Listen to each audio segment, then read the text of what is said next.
राजस्थान के टोंक में भारी बवाल हो गया। टोंक के देवली उनियारा में बवाल हुआ है।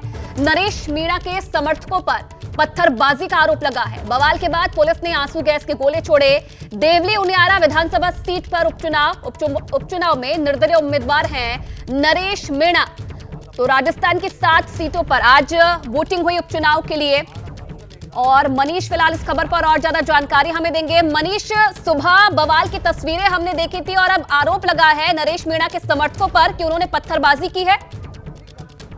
जी बिल्कुल, ऐसे पूरे मामले में अगर देखा जाए तो नरेश मीणा जो निर्दलीय प्रत्याशी है उनके समर्थकों और उनकी वजह से पूरे चुनाव का माहौल बिगड़ा है। सबसे पहले नरेश मीणा ने वहां पर जो चुनाव की ड्यूटी में अधिकारी थे उनके ऊपर हाथ उठाया, थप्पड़ मारा।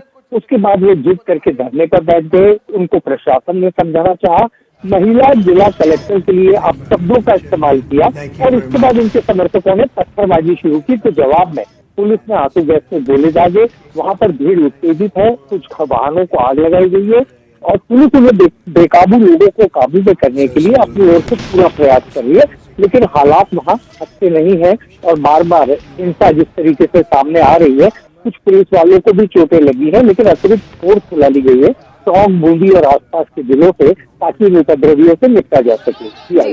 अभी क्या स्थिति है मनीष, क्योंकि तस्वीरें एक्सक्लूसिव हम देख रहे हैं, अपने दर्शकों को दिखा रहे हैं, कई जगह आगजनी की तस्वीर भी दिखाई दे रही है। फिलहाल क्या स्थिति बनी हुई है इस वक्त मौके पर? जी बिल्कुल, नरेश मीणा की गिरफ्तारी की जानकारी मिली है कि प्रशासन ने नरेश मीणा को धरना स्थल से उठाकर गिरफ्तार कर लिया है और उसी की वजह से उनके समर्थक जो है वो बेकाबू हो रहे हैं। सबसे पहले उन्हीं की ओर से पथराव किया गया और उसके बाद जब पुलिस ने हवाई फायर किए, आंसू गैस के गोले दागे ताकि उन्हें वहां से खदेड़ा जा सके, तो भीड़ में भागते हुए कुछ वाहनों में आग लगा दी।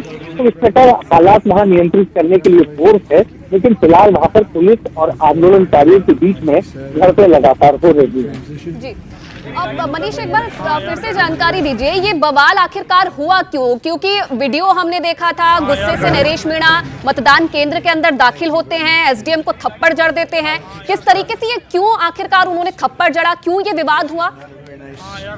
जी, समरावता गांव जो कि टोंक का अंतिम गांव है, बूंदी जिले से लगता हुआ 812, वहां पर मतदाताओं का एक बूथ था और इस बूथ के तमाम मतदाताओं ने ये कहकर चुनाव का बहिष्कार किया था कि वो वोट नहीं देंगे क्योंकि उनके गांव को बूंदी जिले में शामिल किया जाए। उसका कुछ हिस्सा बूंदी से लगता हुआ है, लेकिन इन तमाम चीजों के बीच जो खुद नरेश मीणा प्रत्याशी है निर्दलीय, वो आज वहां पर बूथ पे पहुंचे थे। इस बीच जो कलेक्टर समेत अन्य अधिकारी थे, उन्होंने लोगों को समझाना चाहा कि वो मतदान का बहिष्कार न करे। कुछ लोगों ने मतदान में हिस्सा भी लिया, लेकिन इसी दौरान नरेश मीणा ने वहां पर मौजूद अधिकारी जो एसडीएम और जो उस इलाके के मैजिस्ट्रेट भी थे, उनके साथ बदतमीजी की। पहले तो दोनों के बीच में कहासुनी हुई। उसके बाद नरेश मीणा ने साफ तौर पर देखा जा सकता है वीडियो में कि उन्होंने हाथ उठाया। अमित चौधरी नाम के एक अधिकारी थे और उसका नतीजा निकला कि राजस्थान के तमाम अधिकारी एकजुट हो गए। मुख्य सचिव से लेकर के तमाम जगहों पर ज्ञापन दिए गए और उसी के साथ साथ दोनों कौम का मुद्दा भी गरमा गया, क्योंकि नरेश मीणा समुदाय से आते हैं और जबकि अधिकारी जो है वो जाट समुदाय से है। तो ऐसे में एक बड़ी आशंका हो गई थी कि 2 बड़ी कौम आमने सामने हो सकती है। लेकिन प्रशासन मौके पर तैनात था, पुलिस का माकूल इंतजाम था, लेकिन जब नरेश मीणा को वहां से उठाने की कोशिश की गई तो उनके समर्थक भड़क गए, नारेबाजी हुई, पथराव हुआ, पुलिस को खदेड़ने की कोशिश हुई। इसके बाद प्रशासन हरकत में आया और प्रशासन ने वहां के बिजली कनेक्शन को काटा, इंटरनेट को बाधित किया और नरेश मीणा को वहां से हटाया। जैसे ही ये जानकारी पुलिस को मिली और माफ कीजिएगा, पुलिस को नहीं बल्कि समर्थकों को मिली, तो वो समर्थक उत्तेजित हो गए, उन्होंने पथराव शुरू किया। जवाब में पुलिस ने आंसू गैस के गोले दागे, हवाई फायर भी करने पड़े। उत्तेजित समर्थकों ने कुछ वाहनों को आग लगाया, कुछ गुमतीनुमा दुकानों को आग के हवाले कर दिया और हालात बिगड़ते चले गए। हालांकि पुलिस बल वहां पर्याप्त मात्रा में मौजूद है, जिसके चलते बड़ी घटना को टालने की पूरी कोशिश की जा रही है।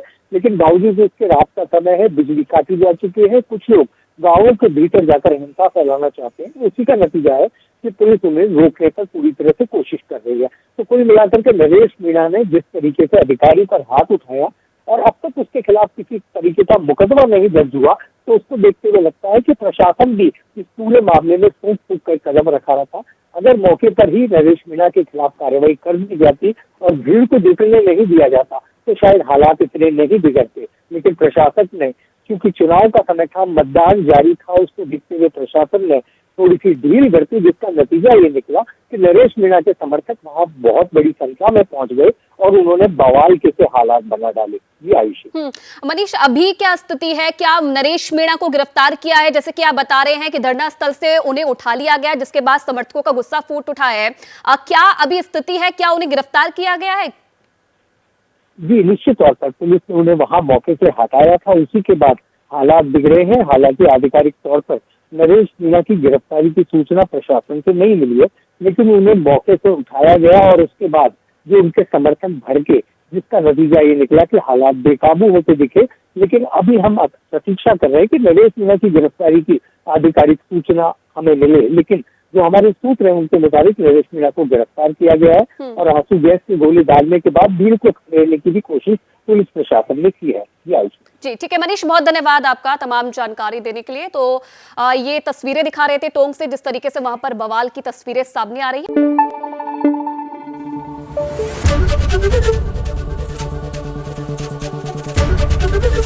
एबीपी न्यूज आपको रखे आगे।